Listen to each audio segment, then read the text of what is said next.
So, in this video, I want to talk about value.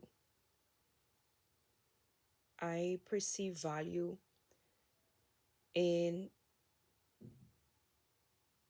I'd say, two ways. There is real value, which is something that comes with what you're doing, like something that comes with, that is attached to the thing. Okay, let's say a mango, um, a creation, something that exists. The value is not dependent on us. It's just there. Let's say you create a piece of work and then that work has value. But I'm not talking about money here. I'm talking about, what it stands for, what people can see through it, what it does in the environment. Like the value, I'd say, value is the interaction that something has with its environment. It's whatever impact is um, provoked, let's say, through the interaction between two things. Yes. So there's another type of value, which is the one that, let's say, we assign to things. We assign. It is not something that naturally comes within the interaction or something like that. It's more so something that we attach to this. Let's say this piece is valuable because it is exclusive. So exclusivity is a value attached to that thing. Or sometimes things are can be rare. Things are rare. Like we live in a world that has limited resources. So certain things are rare. Um, but maybe that doesn't necessarily have anything, maybe that doesn't necessarily add to their value, in a sense, the real attached value. Okay, it's just that, I guess, we I mean, I'll get to that later, but let me get to the other part. So the value we let's say we assign, it's not a real value. It's more so a value that we attach in order to know how to deal with that product, or how to sell it, how to use it, how to exchange it. We create a frame for us to know what to do with it, or how to work with that. So, for me, when it comes to real value, it is generally something that cannot be um,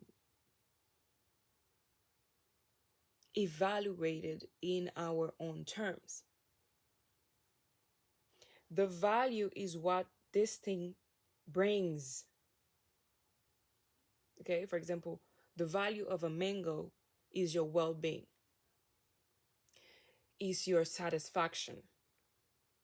It is um, the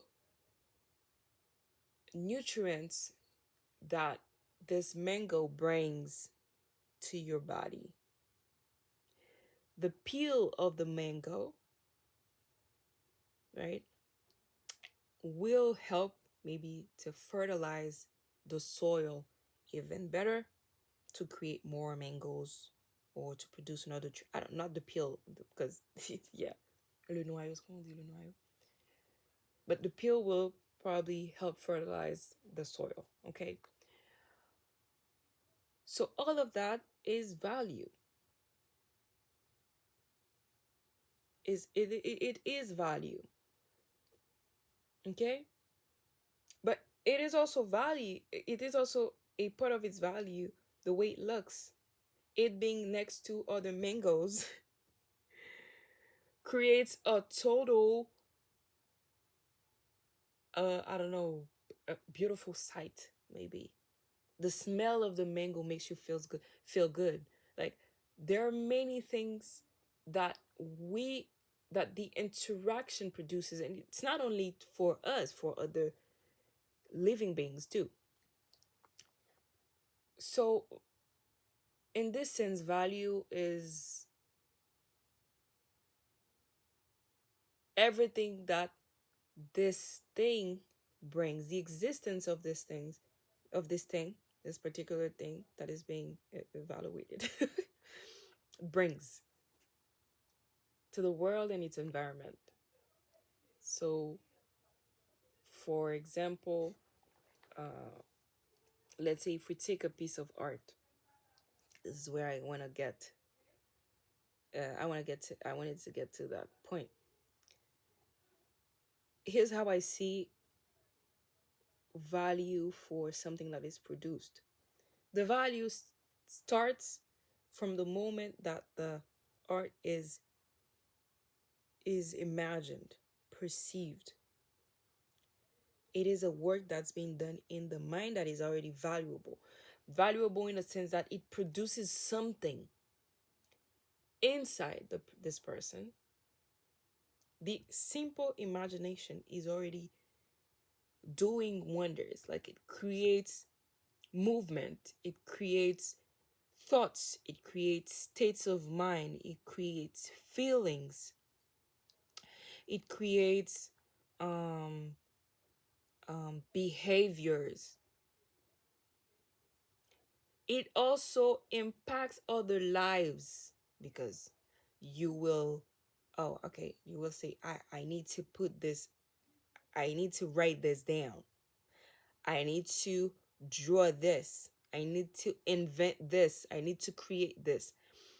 What you are doing, this idea only will shift your behaviors, will create movement, will impact other lives because you will buy a pencil from someone, you will buy paper from someone, you will stop talking to the people you know because you need to focus on that work. So you are also um, creating something. You may create a piece of work while,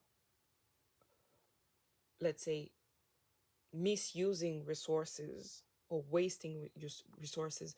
There's so many things that that idea brings, and that piece of work that you're bringing into life, uh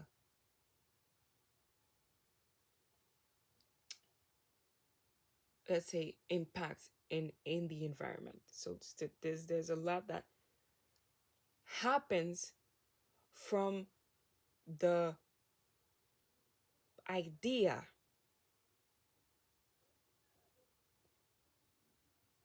through the creation of the piece. So all of that is already impact in value,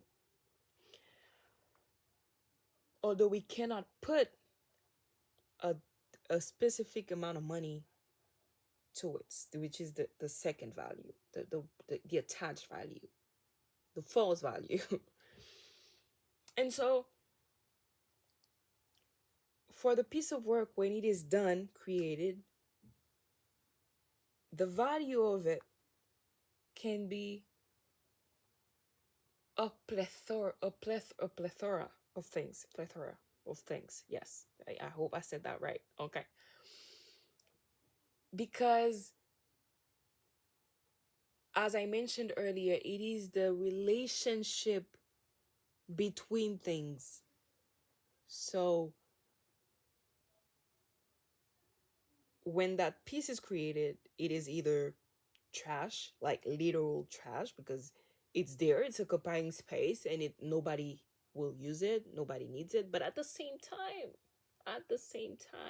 you don't know, because that trash will then accumulate, maybe depending on where you put it, it will accumulate certain things, maybe mold, maybe other types of fungi, I don't know, uh,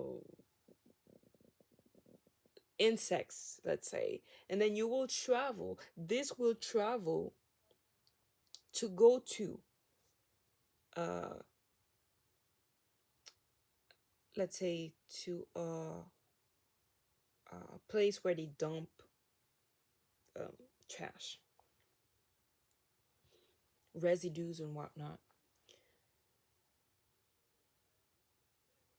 Okay. From there, maybe the elements that are attached to that piece of work that nobody used will end up somewhere, okay, that needed a certain tree. A tree will form from there because the elements that were necessary for that tree to be built was carried on that piece of work. I don't know how to put it, like it's very complicated, but it is something that happens. It just does. We're not conscious. We cannot keep track of everything that happens and how things impact the world. We just cannot know. It is impossible for us to know how everything everything interacts. And this is why I say sometimes that nothing is dead, everything is alive, even um inanimate objects, in a sense, because they interact, they do something too, even if they don't do anything. You know what I mean? Anyways, um so this is what I see for value. It is whatever interaction and impact that something by existing creates, generates. So for example, that piece of art, one piece of art can also have other types of values, which is the interaction that they have with the person that receives it or sees it. So for example, value could be that that piece of work generates ideas. It generates other ideas to create more work. It's an extension of creation. This is why creating is important. Things are important. Everything is life. Everything is an extension of creation.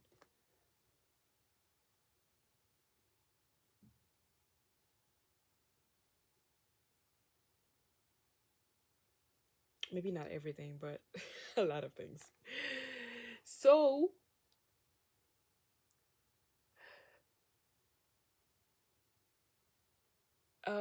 what was I saying? Yes, everything is an extension of creation. So the value of your painting, even if it is not measurable or perceivable, let's say, yeah, perceivable, it may be the basis for 1,000 artworks. You know, for example, the work of Basquiat, let's say, for example, a beside the the high amounts of money that they pay for these works, maybe the greatest value is actually how it impacted other artists to create differently. For example, that's a part of value that cannot be quantified. It cannot be measured, and it cannot be it cannot, like, this is my problem with the second type of value, which is uh the money part, where you have to assign a price to that. We're so used to assigning prices to things that it's difficult to understand that it is not priceable. Like for me, the way I see the way I see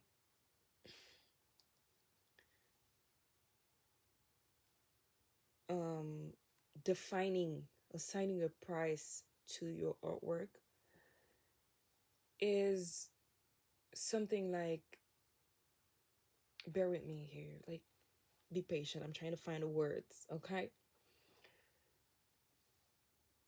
It's like if you,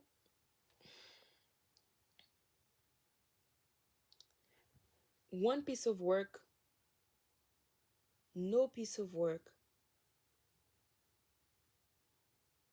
of art, sorry, is worth $1 million.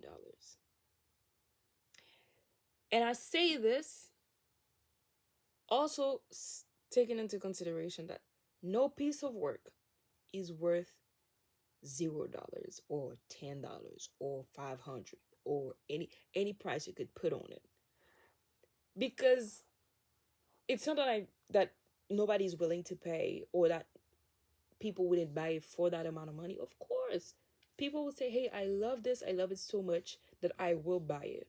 Okay, no matter what it is, I will buy this piece of work.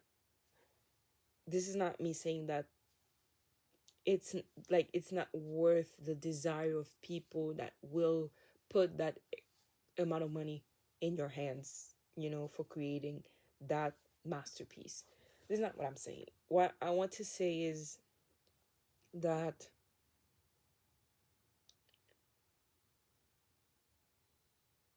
at the end of the day, money is not a real value. It is not a real value. Yes, I know we need it. It's necessary. We want to have money because it is necessary to live. We want money. I want money. I want to be okay because I know this is what I will use to make sure I stay alive and make sure that I can have fun with my family, that I can, when I say have fun, like maybe do things, go to the beach and stuff like that. Like, we need money to do many of those things in this world. So yes, this is not me bashing on money as in, okay, like money. It's just to I'm trying to show you how I perceive it. It is not a real value because the assigned value of money fluctuates. Whatever fluctuates is not real. The value of the sun will remain the value of the sun forever. And if a piece of work has a certain impact on its community, on its on like on the on history or whatever, it happened and it cannot be removed. It cannot be undone. The perceived value can decrease because our interest is not directed on that piece anymore. We perceive it differently, but the value is still there, whether we want it or not, because it does not depend on us. I don't know if you see where I'm going. So money only has value because we accept it as such, because we decide to give it value. If today, if today Italy says euro has no value, then euro won't have any value. No matter how much money you have in the bank, it's over. You won't be able to use that money. You won't be able to buy houses. You won't be able to do anything with it because it is not real. It's not real. It is not real. Even even personal property is not real. It's much more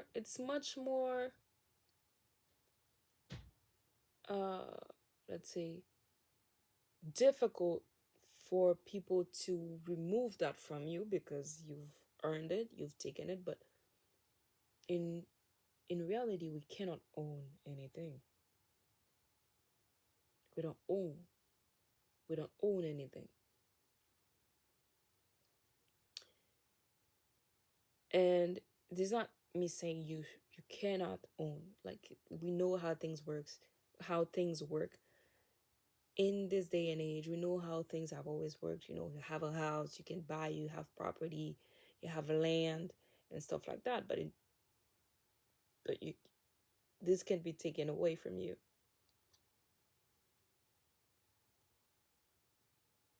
This can be taken away.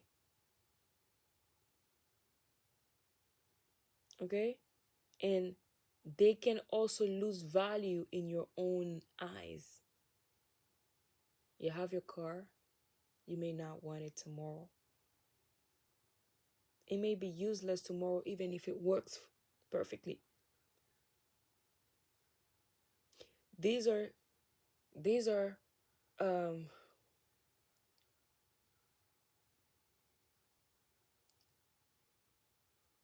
these are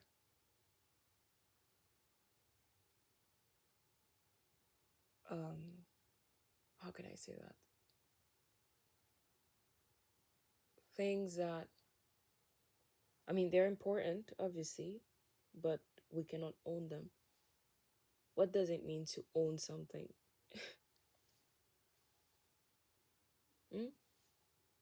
Even your hands can, tomorrow they can be separate from your body and you still have to go on and live. So if we see value in owning, that also is not it, because there is no guarantee. There's no guarantee. So value is the interaction between things, and this is not quantifiable. And this is my problem with pricing things, because there are formulas available out there, and I know I know that you have to put a price because that's how it works. So I found a way to do that, but to me it still is a weird concept to assign a monetary value to things, because how do you assign value to something that already has value when that value, the assigned value, is not real? You know what I mean? It's not something tangible, concrete, that you can say, okay, yeah. It is so weird to me, even if we do it. So that's why I say no piece of work is worth $1 million. No piece of work is worth $10. It just really up to what we decide. So if it's up to what we decide, if it's up to me as a person, to my subjectivity, if it's up to another culture, then we just don't have it. It's not a real value. So the same for beauty. you know if these things vary so much from country to country, from culture to culture, from era to era, that you can't really say. You cannot put the value of yourself based on that because it fluctuates. So yeah, that was it for this video. Tell me what you think. I hope I have been clear enough